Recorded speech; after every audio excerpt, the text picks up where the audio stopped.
ক্ষমতার লোভই কি বদলে দিল সম্পর্ক? মাত্র কয়েক মাস আগেও যারা দেশের স্বার্থে কাঁধে কাঁধ মিলিয়ে এক হয়ে লড়েছেন, সেই তরুণ তুর্কিরা কেন এখন এক পথ ছেড়ে একাধিক রাস্তায় হাঁটতে শুরু করেছেন?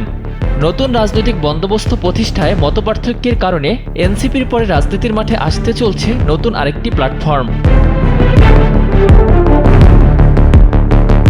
জুলাই আন্দোলনে একতালে ছিল দেশপ্রেম, ঐক্যবদ্ধ জাতি সব পারে তার প্রমাণপত্র।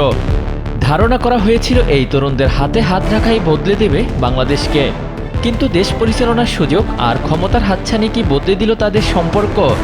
এমন প্রশ্নে সচেতন মহলও চুপ থাকছেন।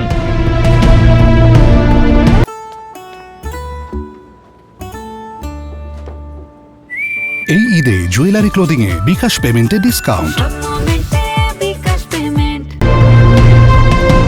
জাতীয় নাগরিক পার্টির পর আরও একটি নতুন রাজনৈতিক দল আসছে বলে খবর রটেছে রাজনীতির ময়দানে। জুলাই আন্দোলনে বৈষম্যবিরোধী ছাত্র আন্দোলনের নেপথ্যে থেকে যারা কাজ করেছেন তাদের অনেকেই এই প্ল্যাটফর্মের প্রকাশ্য মুখ।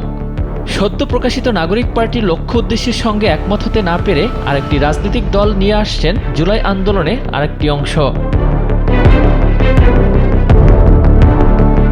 শুধু বক্তৃতা কিংবা স্লোগান নয়, সত্যিকার অর্থে রাজনৈতিক কালচার তৈরির কাজ করবে এই প্ল্যাটফর্ম। সেই সাথে জনকল্যাণমুখী হবে এই দলের আদর্শ বলেও জানান নতুন দলের নীতি নির্ধারকরা। রাজনৈতিক পট পরিবর্তনের পর নতুন রাজনৈতিক বন্দোবস্ত প্রতিষ্ঠায় যাত্রা শুরু করে জাতীয় নাগরিক কমিটি। কয়েক মাসের প্রচেষ্টায় জাতীয় নাগরিক কমিটি গঠন করে রাজনৈতিক দল, যার নাম সংক্ষেপে এনসিপি। তবে নেতৃত্ব নির্বাচনে গণতান্ত্রিক প্রক্রিয়া অনুসরণ না করা এবং দলের আর্থিক সচ্ছলতা না রাখার অভিযোগ এনে এনসিপির আত্মপ্রকাশের কয়েকদিন আগে জাতীয় নাগরিক কমিটির বেশ কয়েকজন সদস্য পদত্যাগ করেন। এমনকি নতুন দলেও যোগ দেননি বেশ কয়েকজন আলোচিত মুখ। জুলাই আকাঙ্ক্ষা থেকে সব পক্ষের বিচ্যুতির কারণে এবার অভ্যুত্থানে ভূমিকা রাখা সরকারি বেসরকারি বিশ্ববিদ্যালয় ও মাদ্রাসার শিক্ষার্থী সহ কৃষক শ্রমিক নিয়ে নতুন রাজনৈতিক দল প্রতিষ্ঠার কথা জানান জাতীয় নাগরিক পার্টিতে যোগ না দেয়া নেতারা। এদের নেতৃত্বে রয়েছেন জাতীয় নাগরিক কমিটির যুগ্ম আহ্বায়ক ও ঢাকা বিশ্ববিদ্যালয় ছাত্র শিবিরের সাবেক সভাপতি আলী হাসান জুনায়েদ।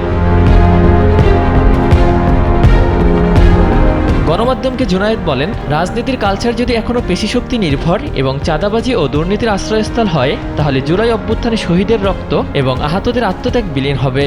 তাই জুলাই গণহত্যার বিচার, চাঁদাবাজি, দখলদারিত্বের অবসান, গণমানুষের সমস্যা সমাধানে রাজনৈতিক দলগুলোর উপর চাপ প্রয়োগের প্রাথমিক লক্ষ্য নিয়ে শীঘ্রই আত্মপ্রকাশ ঘটবে নতুন এ দলের, এমনটাই জানিয়েছেন জুনায়েদ। সেই সাথে মানুষের সাথে কথা বলে ডোর টু ডোর পৌঁছে যাওয়ার কথাও জানান তিনি। ইতিমধ্যে সামাজিক যোগাযোগ মাধ্যমে চলছে মতামত নেওয়ার কাজ বলেও জানান তিনি।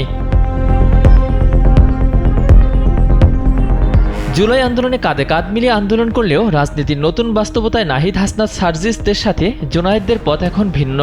তারপরও নতুন এ রাজনৈতিক দলের জন্য শুভকামনা জানিয়েছেন হাসনাত। তিনি বলেন, বাংলাদেশপন্থী রাজনীতি যারা করবে সবার সাথে সহযোগিতামূলক সম্পর্ক থাকবে এনসিপির। এ সময় তিনি আরও বলেন, রাজনৈতিক বিভাজন থাকবে, মতবিরোধ থাকবে, তবে সবার আদর্শ থাকতে হবে বাংলাদেশ পন্থা। তবে জুলাই অভ্যুত্থানে নেতৃত্বদানকারীদের একাধিক রাজনৈতিক শক্তির উত্থানে জনমনে নিয়ে এসেছে কপাল কুঁচকানো ভাবনা। কেউ যেমন সাধুবাদ জানিয়েছেন, তেমনি কেউ আবার বলছেন শুরুতে এই বিরোধ ভালো কিছু নয়, যা আগামীর পথ চলায় হবে অন্তরায়।